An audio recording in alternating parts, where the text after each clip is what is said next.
This is session 4 of a business ethics tutorial. In the previous 3 sessions, I talked to you about why we have ethics, and I presented to you very briefly a framework for making ethical choices based on 3 conditions for rational choice. Now I want to begin to show you some examples, because it's in working through the examples that we actually learn how to apply ethical principles, and it's also a lot more fun too.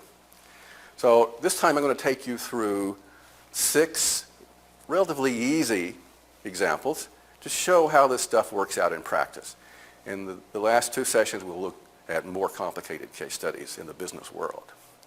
So these are my cases: boarding a plane, the ambulance, a cashier's error, a damaged car, the boss's expense account, and cheap stuffing. The first one, boarding the plane. We've all had this experience, I'm sure. I have a zone printed on my ticket. I'm zone 4. To expedite boarding, the airline has assigned some people to come in first in zone 1. These are the guys in the back of the plane next to the windows and so forth, for the purpose of expediting boarding, so we don't have to crawl over each other to get on the plane. Well, I noticed that the ticket agent is not actually checking the zones, so you can get by with going in too early. And it happens I have a rather large carry-on bag, and I'd like to put that up in the overhead, and if I go in as zone 4, there's not going to be any space left up there. So I think I'm just going to go in before my zone. Is that okay? Okay, that's the issue before us. Let's first apply the generalization test. Well, I have to look at my reasons. Why am I doing this? There's a couple of reasons. I want to find space for my bag in there. And secondly, no one's checking. I can get away with it. Now, this doesn't seem to be generalizable offhand, because if everyone did this, it wouldn't work anymore, would it? All those guys would be ahead of me. But let's think about exactly why it's not generalizable. So we're going to make 2 or 3 attempts to apply the generalization test to this. First, I might say, I wouldn't want everyone else to do this, because if they did, then they would get ahead of me. But that's not the generalization test. It doesn't matter what I want. What I want is not the test. The test is whether my reasons are consistent with the assumption that everyone else with the same reasons acts the same way. It's not about what I want. Well, let's try again. Attempt number 2. If everyone who has a bag like mine were to try to board early, it would defeat the purpose of having the zone system. The guys who are in the back and next to the windows wouldn't be going in first. It'd all be crawling over each other. It would defeat the purpose of the whole system. Maybe that's the problem here. Well, it's true. It would defeat the purpose of the system. It wouldn't work anymore. But that's not why the action isn't generalizable for me. I have to check whether it would defeat my purpose. And my purpose is to get my bag overhead in the cabin. Well, let's try again. If everyone with a large bag like mine, were to board early when they could get away with it, then either I would no longer be assured of finding a space for my bag because they would get ahead of me, or the airline would start checking the tickets to make sure you don't board early. Well, those happen to be my 2 reasons for doing it. They're not checking, and I want to get my bag in there. So the assumption that everyone else does the same thing who has the same reasons is inconsistent with my reasons for doing it myself. That's the test. So I failed the test. Okay? That's how you apply it. There's also a utilitarian test here. Suppose I board early, even though I'm zone 4. Well, I'm going to slow things down a little bit, because someone's going to have to crawl over me to get into their seat. So that's a slight decrease in utility. Now, the effect on the bag space is nil. I find more space for my bag, but someone else finds less space for their bag, so that evens out. But there is a slight reduction in the convenience of getting on the plane. So it's a slight violation of the utilitarian test, too. So it's a pretty easy case, right? I shouldn't do it. Although it seems to me when I travel that a lot of people in the airport don't seem to think this way. They board early. So I asked myself the question, if we can't even agree on how we should board a plane, how can we agree on how to solve the national debt problem? And maybe we should start with the basics and work up. Case number 2, the ambulance. So I'm an emergency paramedic. I drive an ambulance. Well, it happens I have an appointment with my boss, and I'm not going to make it because the traffic's heavy out there. So I decide, well, I'm just going to use the siren and lights, and I'll get there on time.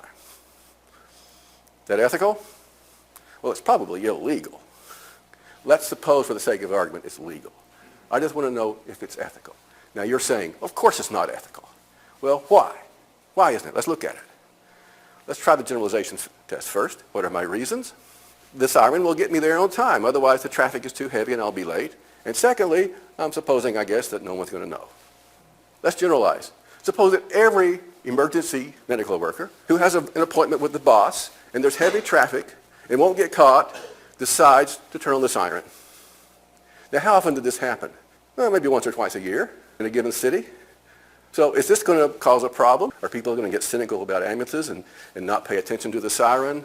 No. Right? It won't make any difference. So it is generalizable. So what's the problem here? Does that say it's okay? Well, the problem here is that I've drawn the scope too narrow. Remember the scope? We talked about Gertrude Grosvenor, using her name as an excuse to steal a watch. Well, I'm doing that here. The reason that I'm using the siren is not simply that I have an appointment with my boss or there's heavy traffic. The real reason is that I'm late and I want to get there. I'm in a hurry. If it were something else, why wouldn't I do the same thing? Okay, suppose it were a job interview. Or suppose I have a flight. I'm late for the flight. Or suppose it's not heavy traffic, but I lost my keys in the parking lot and I had to find them. And there's 1,000 different ways I could be late and be in a hurry. Why wouldn't I use the siren for those? Well, there's no reason I wouldn't. I would. Now, I might insist. I wouldn't do it in that case. I would only do it in this particular case. But actually, that's not precisely the test. I don't have to psychoanalyze myself to figure out what I would do psychologically. I simply have to ask, what are my reasons? Why would I use the siren for an appointment with the boss when I wouldn't use the siren to meet a flight on time? Why? Oh, no. Well, I got to have a reason. Okay, I'm making a distinction. So if this is going to be my reason, I got to articulate. I got to know what it is. Since I don't know what it is, my reason is simply I want to get there. I'm in a hurry. And then it's not generalizable. So that's how you apply the scope reasoning to a case like this. Utilitarian test, I see how that goes. Well, I might reason, if everyone did this, then, people would ignore ambulance sirens and you wouldn't be able to get sick people to the hospital and they would die. And that's negative utility. It's bad. But that's not the utilitarian test. The test is not everyone did it, but just the consequences of my action, my particular action. But even in my case, if I'm screaming through traffic, with my siren going, I create a risk of an accident. And that creates negative expected utility. There may not be an accident, but if you multiply the probability of an accident by the utility that results, which is very negative, you get a negative expected utility. And that probably outweighs the positive utility of my getting to my appointment on time. After all, I could call up the boss and say I'm going to be 10 minutes late. Now, on the other hand, if I have a patient in the back of the ambulance, then probably the negative utility of taking the risk is outweighed by the importance of getting this guy to the hospital. So it's okay in a situation like that. So I'm failing utilitarian test too. And finally, virtue ethics. Well, what is my career here? I've devoted my career to saving people's lives, making them well, by this dangerous job of driving an ambulance around. And here, I'm using the siren to create a risk of injury when it's unnecessary. That's contrary to who I am. That's contrary to what I'm all about. So I have a problem with virtue there as well. Here I'm batting 0. I failed all 3 tests. Let's go to another one. You'd be surprised how many people ask me about this little case. So I'm going to the department store and I buy several expensive items. And one of them is a camcorder. It costs $600. I get home, I look at the ticket, and I realize the cashier forgot to ring up that $600. What do I do about it? Is it okay just to let it ride? Well, we're inclined to say, no, you should pay for it. Well, let's think about why. Well, the reason's pretty simple, right? I have a sales contract. When I went through the checkout with this camera, I am making an agreement to pay the store $600 in exchange for getting the camera. That's the sales agreement. Now, it's true, it's not listed on the receipt, but the receipt is not a contract. The receipt is a receipt, not a contract. You might say, well, it's a gift. They didn't charge me for it. They must be giving it to me. So it's okay. Yeah, but a gift has to be intentional, right? When you give someone, you mean to give it. They didn't mean to give me this thing. So it's not a gift either.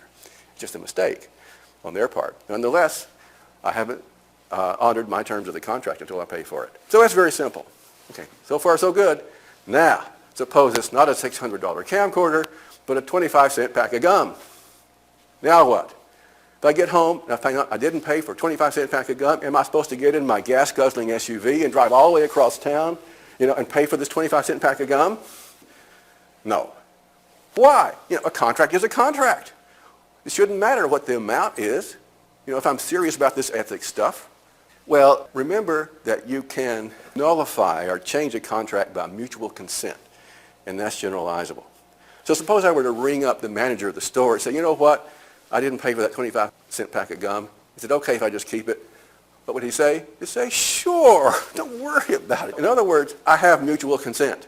Now, I'm absolutely certain that the guy would consent, and therefore he does consent.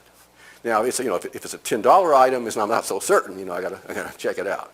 But if it's 25 cents, I'm certain he would consent, and that's what mutual consent is. So that's generalizable. That's how you handle that one. Another one, this case, I got this one from an MBA student. I have about 300 of these cases from MBA students. This is one of them. Okay? So I'm buying a car. So I go to the dealership, and I want to buy a new car and trade in my old car. So I negotiate with the dealer. And, we arrive at a price for the new car and a trade-in price for the old car. Okay? Now, I'm not sure that I like the price. I'm hesitating.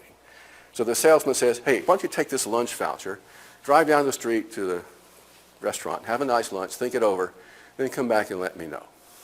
I say, okay, free lunch. Can't turn that down. So I drive down and have a lunch. Well, on the way back to the car dealership, I have a little fender bender, little accident. So I get out and look at the car, and from a distance you don't see any problem. But you look up close, I'm going to have to replace the bumper. And I'm figuring, once you add everything up, this is going to be a $1,000 job. You know how body work is. It really adds up. But you don't see it from a distance. So I say, okay, so I drive the car on back to the dealership. I sort of park out at the edge of the parking lot, far from the entrance. And the salesman doesn't notice any damage on my car. And I'm thinking to myself, you know what? During lunch, I got out my BlackBerry and I looked at the book value of this used car. He offered me a price that was $1,000 below book value for this thing. So, why don't I just not mention the damage? I just won't mention it. I mean, after all, don't we have this principle, caveat emptor, let the buyer beware? It's his responsibility to check out this car. All right? And besides, this is only fair because he offered me $1,000 lowball bid. We're just making that up now. Is this okay? Well, let's see if it is. Let's apply utilitarian test first. Do I increase utility by not mentioning the damage? Probably do. The dealership has to fix it. They can fix it for less than $1,000, right? Because that price is inflated for the insurance. And besides, they can afford it. $1,000 is a lot of money to me. So I actually, would gain more than they would lose if I don't mention the damage. So yeah, I'm passing that test. So we're okay there. All right. Generalization test. Now, the problem here is that I seem to be violating a sales agreement, right? I agreed to turn in this car in exchange for that amount of money. But I'm bringing a car back that's different than the car the dealer looked at when he made the offer.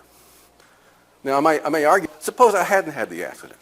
If I had brought the car back without an accident, it would still have a little wear and tear. I would have wore the tires down a little bit, have maybe a couple of bugs on the windshield that weren't there before. This isn't the same car either. Does that make it a breach of the agreement? Well, no, of course not, because the dealer told me to drive it to lunch, right? He's expecting wear and tear on the car. That's part of the deal, but he's not expecting a damaged bumper. That's not part of the deal. So it's pure and simple a violation of a sales agreement. Now, how about the book value argument? It's really a fair deal because he made me an offer that was too low anyway, by about the same amount. Well, first of all, I don't know what fair means. How do we tell what's fair? People have all sorts of ideas about what's fair. This is why we have these three conditions for a rational choice. We know what they mean. We know how to apply them. I don't know what fair means. That doesn't help me. And besides, maybe the offer was too low. If I don't like it, I shouldn't accept it, right? Once I accept the offer, it's a deal. Okay? Too low or too high, it's my choice to accept it or not. All right. It's still part of the agreement, high or low. Okay. Scorecard, generalization test, Not mentioning the damage fails, but it passes utilitarian test. Now, another one. So I'm working at this company, and my boss asked me to accompany him on a trip to San Francisco. That sounds like fun. Nice city. And so I booked my flight through the company travel agent. So I go up to the agent and book my flight. And the agent says, I'm looking at this trip, and I see there's a third party going with you guys. So I look at the name, and I recognize the name of my boss's wife.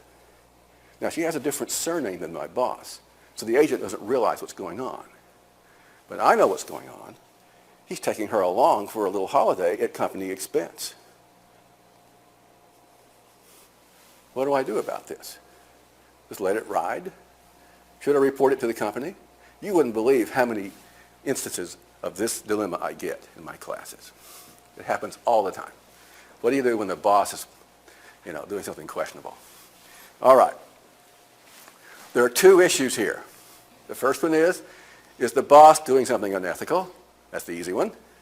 And the second issue is, should I report it to the company? Okay, let's take them one at a time.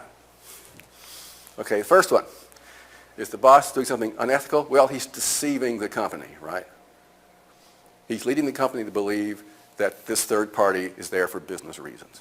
That's deception. Deception is not generalizable. Everyone deceived people just for their personal convenience. You wouldn't be able to deceive people anymore. They wouldn't believe you. Everyone would be checking up on you. Everything you say, everything you do, they would check up because everyone deceives all the time. Okay, so the only reason you can deceive the company is that not everyone does this all the time. That's not generalizable. So it's deception, pure and simple. Furthermore, it's a violation of his agreement with the company, right? If you take on a job with a company, you agree implicitly to abide by the company rules. So it's a violation of his agreement, his employment agreement with the company too. So that's an easy one. That's clearly not generalizable. Okay. Now, is it okay for me to keep quiet about this? Okay. Well, first, what's the utilitarian outcome? What would happen if I were to go to the company and report on my boss? It's hard to tell, right? I might get in real trouble with the boss. He may take it out on me. He may get me fired. Who knows? Or I could become a hero, for tracking down fraud and corruption. I might get promoted by the higher-ups. I have no idea. And unfortunately, this is the way it is with whistleblowing cases. This is a small case of whistleblowing, internal whistleblowing. Whistleblowing cases are the ones I hate. They're the hardest ones in the world because you have absolutely no idea what's going to happen. It's a loose cannon out there.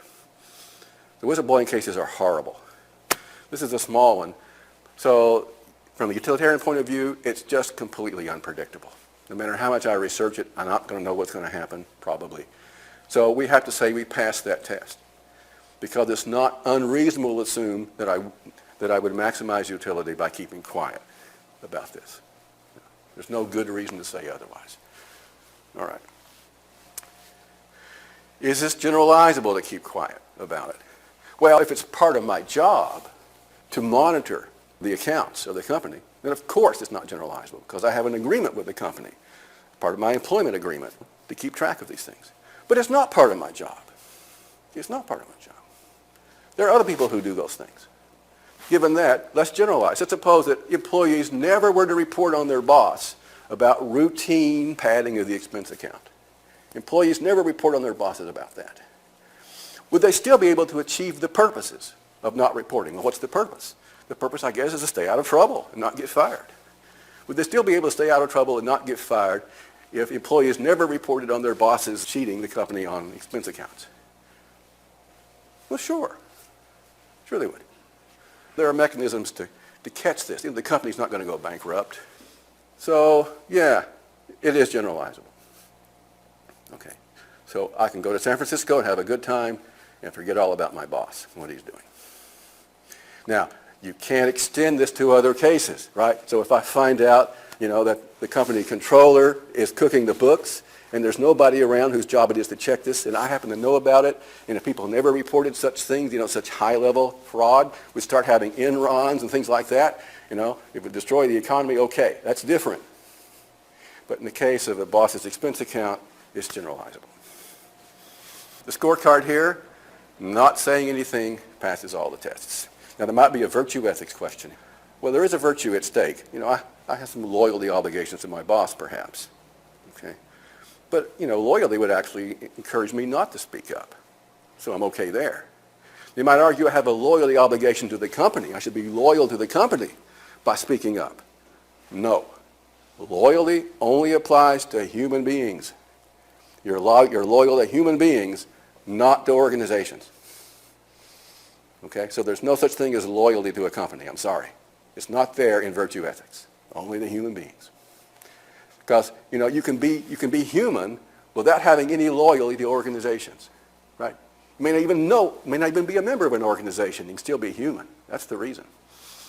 But you can't be human without having no loyalty obligation to other humans. At least your family or your spouse or something to be a human being. So organizations, loyalty is not necessary for humanity. But loyalty to other human beings is necessary to our humanity. The final case. Okay, this sounds like a simple case, but I love it because it's not simple. Okay, it's sort of a humdrum case, but it really has some interesting aspects to help us think about ethics. So I'm a furniture manufacturer, and I have a reputation for high-quality upholstered furniture. Very good brand name. Well, unfortunately, we've had an economic downturn. We're having a recession. And the company has to cut costs.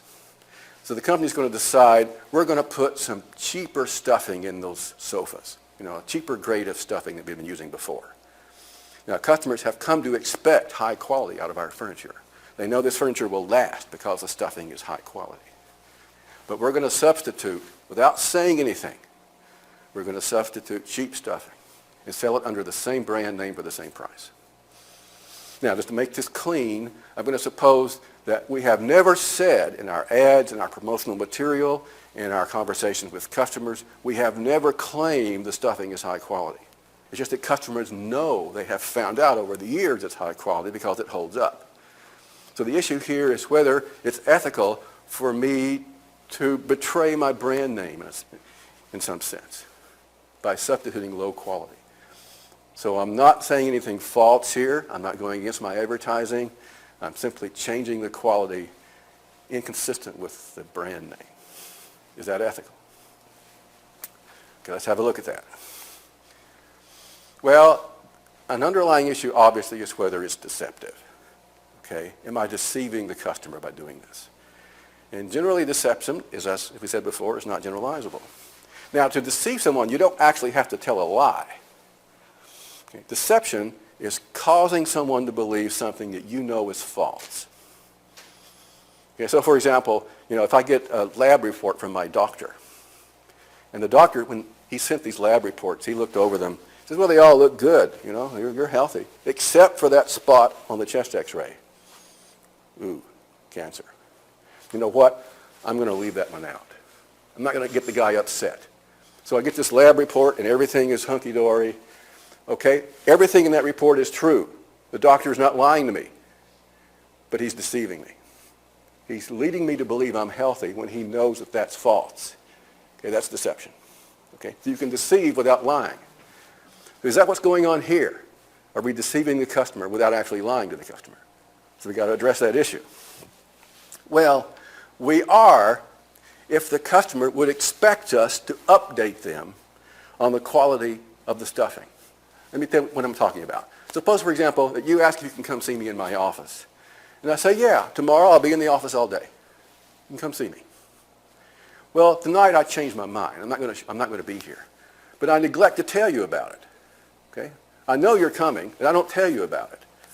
Okay? And you show up and I'm not here. That's deception, right? Because you would expect me to update you as to whether I'm here if I know I'm not going to be here. Okay. So the question here in the case of the furniture, would the customer expect to be updated about the quality of the material? Well, of course, if there's a tag on the furniture that has the specifications about the stuffing, yeah, you would expect to be updated. But we're assuming that that's not there. The company has never claimed in any way anything about the quality of the stuffing. So would the customer expect the salesman to say, if I walk into the furniture store, let me just tell you before you come in, we've changed the quality of this stuffing? Now, some salespeople might do that. But would he expect it? No. You don't expect companies to do that. We just don't expect it. So there's no clear case here for deception. Now, it's true that the company created this impression, that the company created this reputation. Okay? The company is causing me to believe the quality is high by manufacturing high-quality sofas in the past. That's true. They're causing me to believe this. But at the time that they were manufacturing high-quality sofas, they were high-quality sofas, right? They weren't causing me to believe something that they knew was false when they actually created the high-quality sofas. So they're not causing me to believe something that they knew was false at the time. So there's no clear case for deception. How about we try applying the generalization test directly to this situation of the quality of the merchandise? Okay, even if we grant there's no deception involved, maybe there's another problem. Well, suppose that companies always reduce the quality of their merchandise in an economic downturn without telling the customer. Well, what would happen? Well, customers would catch on to it, right? They would know. You walk into a furniture store during a recession, you would know that, these guys have gone on the cheap now because companies always do this. So you're probably going to be less likely to pay that price for the furniture. Sales are going to drop because people are going to know the quality is less. Okay. Now, how about the generalizability of the company's decision? It depends on the reason. If the company's reason is simply, say, to cut costs, cut production costs, would they still be able to cut production costs if everyone else did it too? Sure, they wouldn't sell as many sofas, but they could nonetheless cut production costs. So it generalizes. So if their reason is simply to cut production costs, then we're okay. It's generalizable. However, I think that's not the whole reason.